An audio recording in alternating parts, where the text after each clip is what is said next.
Hər vaxtınız xeyir olsun. Azərbaycan Dövlət Akademik Milli Dram Teatrı bir çox digər mədəniyyət ocaqları kimi növbəti mövsümə yekun vurdu. 152-ci il dönümünü qeyd edən ana teatrımız olduqca məhsuldar bir il yaşadı. Uğurlu premyeralar, yubileylər, təqdimatlar, yaradıcı heyət isə söz verir. Gələn mövsümdə də tamaşaçıları maraqlı repertuar gözləyir.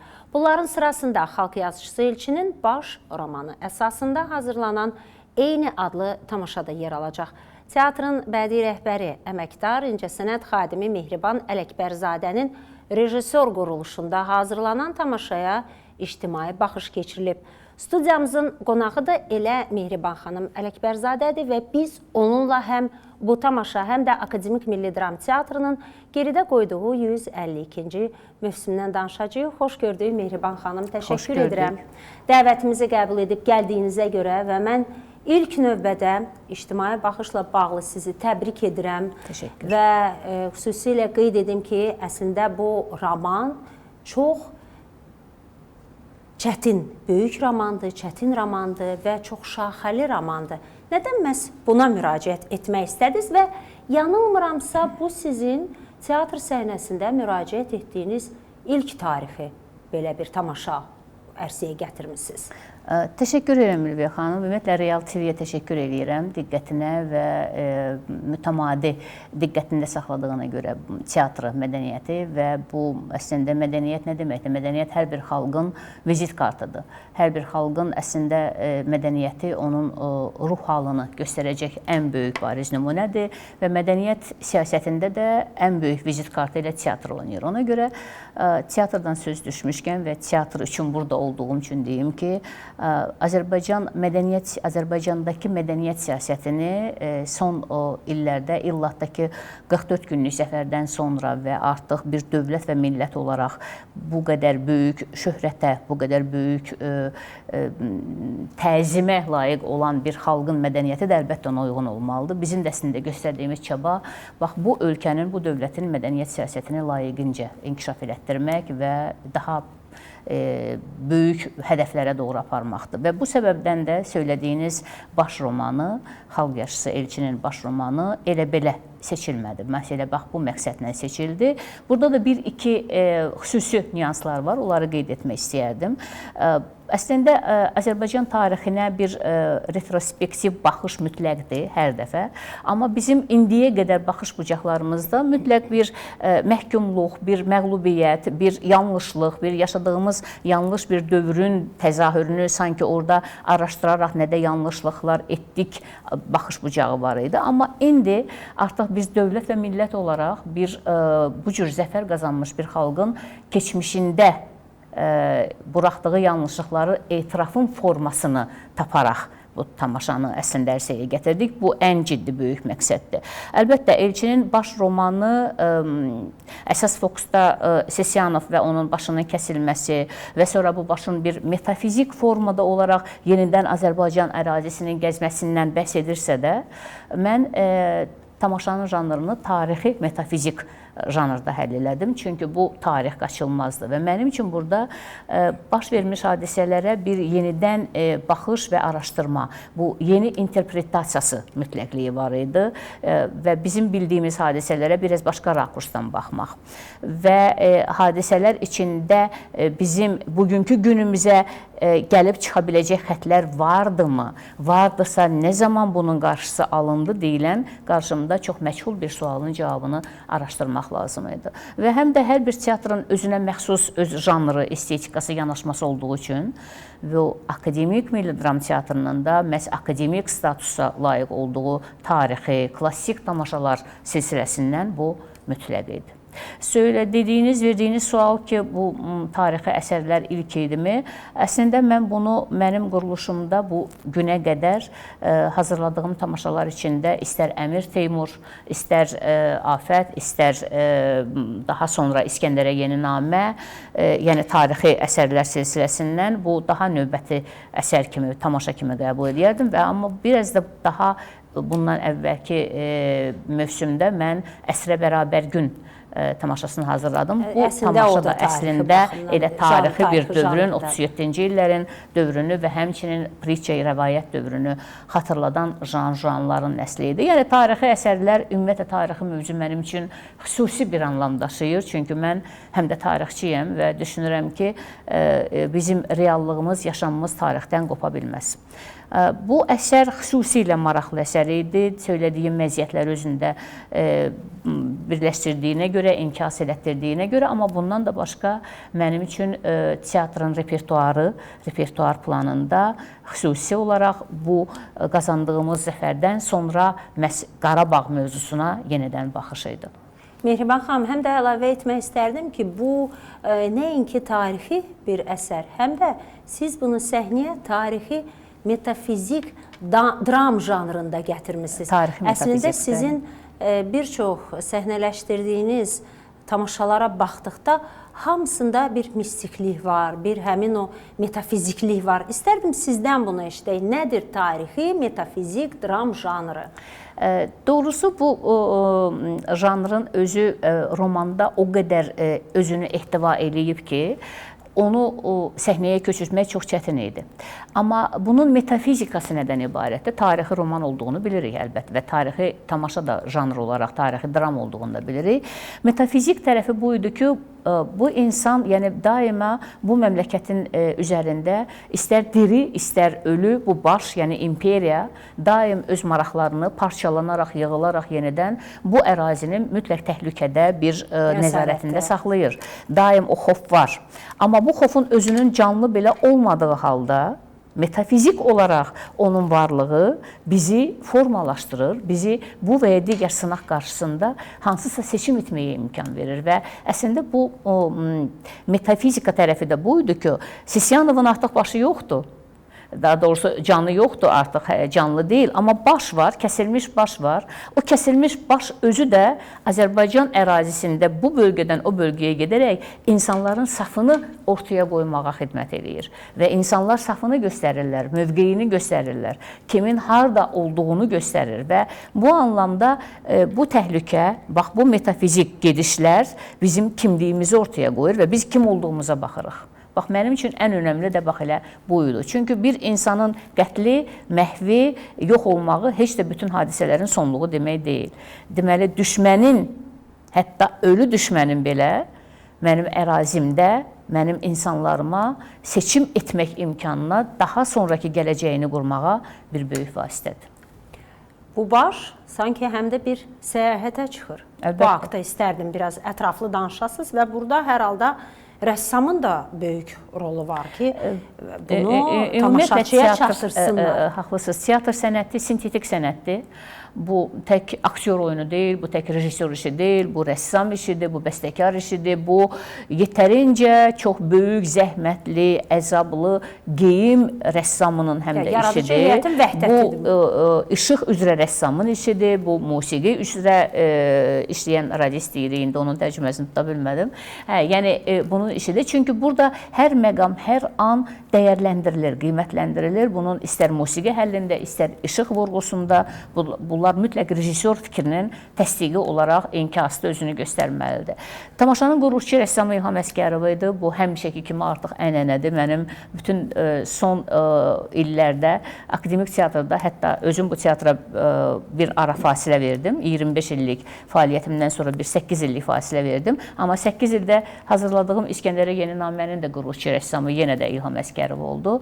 Biz bir yerdə əsərin, tamaşanın açarını xüsusi olaraq xalçalarda tapdıq. Çünki bu xalçalar Azərbaycan bölgələrini Lətif Səfərovun əslində söylədiyi, onun artıq tapdığı o xalçalar dediyimiz tandem var. Yəni əslində hər bir bölgənin öz naxışı, öz hekayəsi olduğuna görə biz də Gəncə, Qarabağ, Bakı və həmçinin Təbriz xalçalarını əsas götürdük. Bu bütövlükdə Azərbaycanın xəritəsinin xalça ilə təqdimatı idi. Xalçalar axıra qədər toxunmamışdı. Xalçalar yarıda saxlanmışdı. Çünki işğal bizi hər dəfə sənətdən, mədəniyyətdən ayırır anlamına gəlirdi və Azərbaycanın xəritəsini xalçalarla çəkdik. Amma əlbəttə ki, əsərin, tamaşanın daha doğrusu ekvivalenti əsas olaraq başın özü idi. Bu baş fikir verdinizsə hər dəfə toparlanır, sonra dağılır, içindən yenə mənim insanlarım çıxır və o insanların mövqeyi və varlığı, tutduğu mövqe həmin başa qədər və başdan sonraki bir zamanı göstərir. Rəssam işi ilə bərabər mən həm də geyim rəssamının işini xüsusi qeyd edəcəyim. Vüsal Rəhim, o da mənim artıq 4-cü dəfə dəvət etdiyim bir geyim rəssamıdır. Tarixi kostyumları idi, çox çətin tarixi kostyumlardır. İnanın orada hər kiçik detal belə tarixi reallığı özündə əks etdirir. Yəni, hər şey incəliyinə qədər, hər şey son xidmət etdiyi mərama qədər tarixi faktlara əsaslanaraq, tarixi ensiklopedik modaya belə deyək, əsaslanaraq, amma həm də üstəgəl xarakter ortaya qoymaq. Bunlar çox çətindir. Biri var, tarixi reallığı sən tutaq ki, əskəri bir geyimdə göstərirsən. Biri var, amma Cavad xanın geyimində həmin əskəri geyimdən başqa onun sinəsində daşıdığı o yurdu dəbilqə olaraq qoymalısan. Yəni, o sinəsindən zərbə almamalıdır. Tutaq ki, onu vuran ancaq kürəyindən vura bilər. Çünki sinəsinə zərbə heç bir əli çatmaz. Yəni, bu detallara qədər hər şey düşünülmüşdür. Tutaq ki, Ağabəyim ağa, qızılın içində bir o muzeyə qoyulacaq bir insanın içində, yəni o cür soyuq bir qadının içində o boyda bir vətən sevgisi olmalıdır. O vətənə və Allaha müraciətində o dəbilqəni çıxartmalıdır. Yəni, bütün bunlar əlbəttə geyim üzrə rəssamın iki qat işi idi. Həm tarixi reallıqları özündə əks etdirmək, həm də söylədiyiniz o metafizik, amma həm də tamaşaçıya söyləyə biləcəyi, daha bundan sonra gedəcəyi yolu geyimində göstərmək. Ümumiyyətlə, geyim insanın özünü cəmiyyətə təqdim etdiyi bir dildir. Ona görə biz də tamaşaçıya, aktyoru həmin zamanına və obrazına uyğun olaraq o dillə təqdim edirik. Aktyor obrazı, yəni burada siz də qeyd etdiniz, biz də danışdıq. Azərbaycan xanlıqlarının artıq bölünmüş bir vəziyyətdə təqdim olunması idi. Həmin o Sisiyanovun artıq həyatda olmasa belə başdan olan xofu aktyorlar tərəfindən tamaşaçıya çatdırması idi. Uzun müddətmi çalışmışsınız? Məşqlər nə qədər davam edib? Hər halda o psixologiyanı aktyor öz üzündə o qədər məharətlə göstərməlidir ki, istedadla göstərməlidir ki, o tam əsəri tamaşaçı mənimsəyə bilsin, mahiyyətini anlasın. Əlbəttə, bizim ilkin məşqlərimiz stol arxası məşqlər adlanır. Söylədiyiniz bu məsələlərin hamısı orada. Analizlər, yəni o araşdırmalar həmin anda edilir və aktyora yetərincə yük, bagaj, baza verilir və daha sonra artıq onun hərəkəti, dili, danışığı, bunlar tapılır artıq ayaqüstü məşqlərdə. Onda anlayırsınız ki, hansı aktyora hansı rol verilməlidir? Yoxsa elə əzəldən rol bölgüsü əvvəl olur əlbəttə və rejissor əlbəttə ki, rol bölgüsünü edəndən sonra truppanı yığır başına və həmin truppa ilə yola çıxır. Mən sizə bir şey deyim. Mən bu truppa ilə, bu İblis vədə də belə oldu. Bu truppa daha artıq sayıda 31 nəfər iştirak edir. Düzdür, əsrə bərabər gündə 67 nəfər iştirak edirdi. Bunun 57-si xüsusi idi. Amma hər halda mən düşünürəm ki, bu 31 nəfərlə mən böyük məmnuniyyətlə yola çıxdım. Bu 31 nəfər aktyorla məşqlərimiz çox məhsuldar oldu və məşq vaxtı bir dəfə də olsa olur, bir neçə dəfə də olur, amma bir dəfə də olsun, biraz gərgin rejimdə, mən ümumiyyətlə biraz uzadılmış məşqlərə üstünlük verirəm.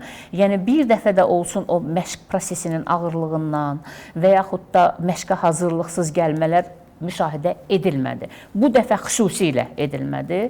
Ona görə inanın səhər saat 10-dan girib axşam 6-da, 7-də o zaldan çıxanda, mən ancaq zaldan çıxanda yorğunluğu hiss edirdim. Çünki truppa çox gərgin və çox məhsuldar işləyirdi. Ona görə o aktyorların da oynadığı və oynaya biləcəyi obrazların əlbəttə ki, mahiyyəti əvvəldən onlara bəlli idi. İndi hər bir aktyorun da öz müəyyən bir şkalası var. Hər bir aktyor da onu özünə məxsus bir formada, özünə məxsus bacarıq və qabiliyyətlə göstərir. Mən düşünürəm ki, orta halla mən razıyam. Orta halla, orta dərəcədə, yəni razıyam. Amma missiya mənim üçün çox önəmli idi. Çünki bu günahkar axtarmaq məsələsi deyildi. Bu, həmin tarixi dövrdə Azərbaycan əslində hansı durumdaydı, hansı seçim qarşısındaydı və burada ən əsas məsələ, sizin bayaq verdiyiniz sualın cavabını indi qayıdıram, bu hansısa bir xanlığın taleyi deyildi, bu Azərbaycanın taleyi idi. Yəni, sırf Qarabağ xanlığı deyildi, sırf Gəncə xanlığı deyildi, sırf Bakı deyildi. Bu bütöv halda Azərbaycandır. Azərbaycan xanlıqlarının, Azərbaycan ərazisinin düşmən qarşısındakı düşüncələri, mövqeyi və seçimi. Bax, buydu. Və başına gələnlər qarşısında necə davranmalıdır? Seçim edə bilmək. Quranda da var həmin o faili muxtarlıq. Yəni, hər bir insan öz həyatımızdakı necə seçim etmək imkanımız olur. Ən çətin məqamımızda seçimimiz əlimizdədir. Hər bir xalqın da seçim etməyi öz əlindədir. Xalq nədən o birliyə, dövlətçiliyə, vahid dövlətçiliyə deyil, ancaq öz ərazilərini qorumağa cəhd edirdi. Nə idi problem, nədə idi problem? Bax, onları biz həmin aktyorların ifasında hətta bəzən səssiz şəkildə, yəni heç də hər şey sözlə söylənilmirdi. Bax, onu göstərməyə cəhd elədik. Bugünkü Azərbaycanlı üçün mən düşünürəm, bu çox vacib bir məsələ idi. Əslində də söhbətin əvvəlində siz onu qeyd etdiniz, amma indi tam şəkildə açıqladınız ki, tamaşaçıya hansı mesaj ünvanlanırdı. Əlbəttə. Və o vaxtla bugünün bağlılığı və bu tamaşaya da baxanlar sanki həmin o romanı oxumuş kimi olacaqlar və oradan da özlərinə hər kəs bir dərs kimi çıxaracaq. Və əlbəttə ki, yenə vurğulayıram, bu tarixin, yaşadığımız tarixin yenidən interpretasiyasıdır. Bax, bu vacib şeydir. Mehriban xanım, açıqlayaq, nə zaman olacaqdır premyerası inşallah? Biz ictimai baxışı keçirtdik, çünki məşqlər bitdi, tamaşanı təhvil verdik. Yeni mövsümdə, yəni sentyabr ayında inşallah biz yeni tamaşa kimi artıq bu tamaşanı yenidən tamaşaçılara təqdim edəcəyik. Bu İblisdə də belə oldu. İblisdə də eynən iyul aylarında təhvil verdik. Düzdür, biz sentyabrda əvvəlcə onu Peterburqa apardıq. Elə onunla bağlı qonaq olmuşdunuz. Bəli, premyeranı Peterburqda elədik. Amma indi mən düşünürəm ki, bu tamaşanın premyerası elə Bakıda olacaq və sentyabrda inşallah bu tamaşanın premyerası olacaq və tək bu tamaşanın premyerası olmayacaq. Teatrın hələ də indi məşqləri gedən ikinci bir tamaşası var. Bu, Cəfər Cabbarlının Aydın əsəridir və onu da biz dəvət eləmişik. Ərşad Ələkbərovu, Peterburqda yaşayan Azərbaycanlı bizim həmvətənimizdir, rejissor, istedadlı rejissordur. Gözəl bir təcrübə mübadiləsi olacaq. Yox, biz şəxsi olaraq onu dəvət edirik, rejissor olaraq, fərd olaraq dəvət eləmişik və inşallah sentyabrda həm də bu tamaşanın premyerası gözlənilir. Çünki indi teatrda əslində bu tamaşanın məşqləri gedir. Mövsümün sonu olmağına baxmayaraq, bəli. Mən bir daha qeyd etmək istərdim ki, mən həmin bu tamaşanın belə böyük zəhmət və istedad tələb edən tamaşanın səhnəyə çıxarılmasına görə qarşınızda biz də təzim edirik və bundan əlavə həm də siz bədii rəhbərisiniz, burada həm siz yaradıcı insansınız, həm tamaşaları səhnələşdirirsiniz, həm də teatrda rəhbər vəzifəni daşıyırsınız və bu çox çətindir. Ona görə də belə bir tamaşanın ərsəyə gəlməsinə görə mən sizi bir daha təbrik edirəm və mövsümdən danışaq. Geridə qoyduğumuz mövsüm. İlin əvvəlində, mövsümün ilk ayında, ilk zamanında biz Kəmal Abdullahın Sehirbazlar Dərəsi tamaşası ilə başladıq. Çox mistik bir tamaşa idi. Bu tamaşadan sonra bizim qarşımızda 2 yubiley tamaşası, benefis tamaşalarımız var idi. Bunun biri Firəngiz xanım Mütəllimovanın benefis tamaşası idi. Biri Cəfər Əhmədovun deyəcəm, Cəfər Namiq Kəmalın benefis tamaşası idi. Varlı qadın və müfəttiş, Qoqolin müfəttiş və Əli Əmirlinin Varlı qadın tamaşasının premyeralarını elədik. Və bu, bilirsiniz, ümumiyyətlə benefis əslində bir bayram əhval-ruhiyyəsindən xəbər versə də bir tele dedim, amma indi televiziyadayım. Bir hesabatdır, aktyorun hesabatıdır. Bu yaşında, bu zamanında illərlə zəhmət çəkdiyi, sevdiyi sənətinin məhz bu yaşında verə biləcəyi töhfə nə ola bilər? Geriyə boylanıb baxışıdır. Bizim üçün bu yubiley bayram ola bilər, amma aktyor üçün bu böyük hesabatdır. Və bu hesabatdan çox uğurla keçdi. İki aktyorumuzun ikisi də uğurla keçdi. Əlbəttə, həmin silsilədən Nurəddin Mehdixanlının da Kral Lir əsəri yenidən bizim repertuarda, yəni bu ilin repertuarında növbəsini gözləyir. Biz baş romanının artıq 2 il bundan əvvəl artıq nəzərə almışdıq. Biz repertuarı 2 il, 3 il əvvəldən tuturuq. Ona görə 2025-də Sehirbazlar Dərəsi, daha sonra Baş, daha sonra Aydın, daha sonra Kral Lear və daha 2 tamaşa var. Bu Bəxtiyar Vahabzadənin 100 illiyi ilə bağlı Göytürklərdir. İndi mən yəqin ki, sentyabr ya oktyabr ayından bu tamaşanın məşqlərinə başlayacağam və daha sonra dediyim kimi Kral Leardir və repertuara plandan əlavə olaraq bizim kiçik səhnədə gənc rejissorların bir emalatxanası anlamında bir böyük bir projemiz var idi. Çox təəssüf ki, son zamanlar biraz gərgin iş olduğuna görə biz buna çox da vurğulaya bilmədik. Amma kiçik səhnədə biz gənc rejissorların artıq teatrın repertuarına aid etmədiyimiz, amma teatrın repertuarına aid etdiyimiz, amma plana əlavə etmədiyimiz, plandan əlavə tamaşalarımız da olacaq. 4 ya 5 əlavə tamaşalarımız olacaq. Bu gənc rejissorların Akademik Milli Dram Teatrda bu və ya digər təcrübə qazanaraq böyük səhnəyə vizit qazanması səbəbindən edilir. Və əlbəttə ki, əsas məsələ Qarabağın azadlığı naminə, tək Qarabağ yox, Azərbaycan ərazi bütövlüyünə xidmət edən bu bizim qürur və şərəf yerimiz olan 44 günlük savaşa qələbəmizə aid ola bilən əsərlərin quruluşu bu növbəsizdir. Yetər ki, belə bir dramaturji nümunə olsun, belə bir material əlimizə gəlsin, keçsin. Çünki Azərbaycan üçün bu qələbə onun onurğa sütunudur. Bunun mədəniyyət siyasətində də daşınması mütləq lazımdır. Bu qələbəni biz nə qədər əlimiz yaxındır, əlimizi yandıracaq bir mövzu olsa da, amma əlimizi yandıracaq bir əsər hələ ki əlimizdə yoxdur. Və yeri gəlmişkən qeyd edeyim ki, Azərbaycan Mədəniyyət Nazirliyi də bu baxımdan, bu məqsədlə mən də həmin jürinin bir üzvüyəm. Məhz qələbə üçün 44 günlük zəfər günümüz üçün yazılan pyeslərin müsabiqəsini elan edib. 3 müsabiqə qalibi elan edilib, özü də pullu, maddi olaraq dəyərləndirilmiş bir mükafatdır. 1-ci, 2-ci, 3-cü yer və ümid edirəm, gözləyirəm ki, nəhayət ki, bu əsərlər içində teatrda, özü də akademik teatrda tamaşaya qoyula biləcək qədər dramaturgiya nümunəsi olsun. Bəzən mövzu olaraq bizi qane edir, amma dramaturgiya biraz başqa janrdır. İndi yazmağına hamı yazır və hamı da deyir, mən əsərlər yazmışam. Hər mövzuda yazırlar, amma bunu akademik teatrda və illah da dramaturgiyanın bütün tələblərinə cavab verəcək bir variantda çox təəssüf ki, bu dramaturgiya nümunəsini hələ ki bizə təqdim edən olmayıb. İki dramaturqlar var, onlar mütəmadi olaraq şikayətlər edirlər ki, əsərləri hazırlanmır, amma onlar unudurlar ki, əvvəl dramaturgiyanın nə olduğunu anlasınlar. Bir dramaturji nümunənin, yəni bizim bir örnək olaraq böyük bir dramaturji əsərlərin birini heç olmasa, istər Cabbarlını bəyənmədikləri, Cabbarlını, Cavidi, ən azı bu müəlliflərə baxsınlar və yetkin, bitkin dramaturji bir əsər versinlər və əlbəttə ki, bu mövzuda verilən əsərlərin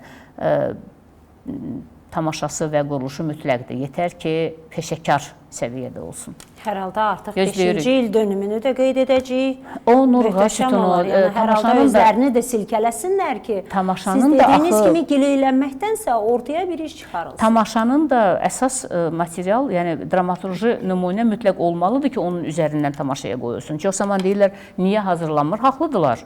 Necə hazırlanmaya bilər? Amma dramaturji nümunə olmalıdır ki, bitkin və kamil. Əslində kino sahəsində də elədir. Yəni ədəbi material onurğa sütunudur. O olmalıdır, daha sonra o birisilər. Mən ümid edirəm ki, artıq bu müsabiqədə, artıq bu mövzuda yetər artıq zaman da keçdi. Yəqin ki, artıq təqdim ediləcək və biz də sevə-sevə həmin əsərləri hazırlayacağıq. Burada yenə də yalnız inşallah gözləyək demək qalır bizə, ümidlə. Ümid. Mehriban xanım, ümumiyyətlə rejissor hər hansı bir səhnə əsəri quruluş verəndə, ondan öncə həmin o əsərlə, romanla tanış olanda öncədən hiss edir, bilirmi bu uğur qazanacaqdır? Bunu gözə alırmı?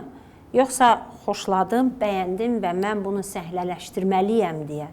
Nədən məsələn bütün rejissorlar seçilmir? Nədən onlar anşlaq edə bilmirlər, quruluş verdiyi tamaşalarda? Bilirsiniz necədir? Bəzən çox gözəl bir əsər olur və burada şəxsən bir nəfər mən bəyəndim, seçdim məsələsi deyil. Çünki bu kollegial şəkildə bədii şuraya paylanılır və əsər haqqında müxtəlif fikirlər söylənilir. Əlbəttə ki, artıq özünü təsdiq eləmiş müəlliflərin əsərlərini heç də rəylər hesabına qəbul olunmur. Amma əlbəttə ki, dramaturgiya nümunəsi və pyes yazılırsa və bu mövzusu artıq gərəkdirsə, bu müzakirə artıq ondan sonra gedə bilər. Və əsərin tamaşaya çevrilmə prosesində uğur qazanıb-qazanmamağı bu o qədər gözlənilməzliklərlə dolu bir haldır ki, bəzən tam əmin olduğun elə bir, məsəl üçün bizdə indi adını çəkmirəm, bir komediya var idi. Mən düşündüm ki, bu həm rejissor həllinə görə, həm əsər olaraq o qədər maraqlı tapılmış bir həlli var idi rejissorun və əsər də çox maraqlı əsər idi, amma o tamaşa tutmadı. Yəni, tamaşaçı tərəfindən mütləq belə bir ajiyataj dediyimiz, ya anşlaq dediyimiz bir vəziyyətə gəlib çıxmadı. Halbuki həm janrı imkan verirdi, həm rejissor həlli imkan verirdi, amma olmur. Tamaşaçını nəyi, necə, harada sevə biləcək, istəyə biləcək, o ona aid olan bir sahədir. Biz yetər ki, onu peşəkar səviyyədə verək və biz onu tam peşəkar səviyyədə veririk və tamaşaçının bugün bu mövzunu, sabah digər mövzunu qəbul edib eləməyəcəyi artıq o onun vətəndaş ruhundan, mədəni səviyyəsindən və tələbatından doğan bir şeydir.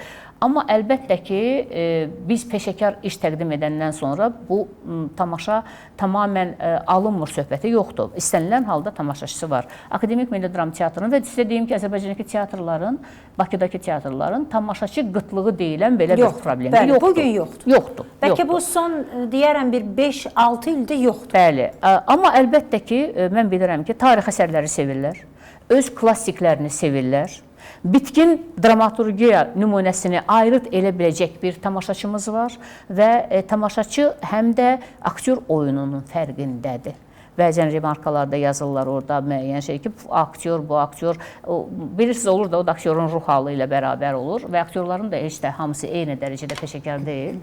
Amma istənilən halda mən deyim ki, səhnəyə çıxan aktyor heç vaxt öz peşəkarlığını axıra qədər istifadə eləməyib, əhəmiyyət vermədən gedən aktyor olmur. Belə bir aktyor yoxdur.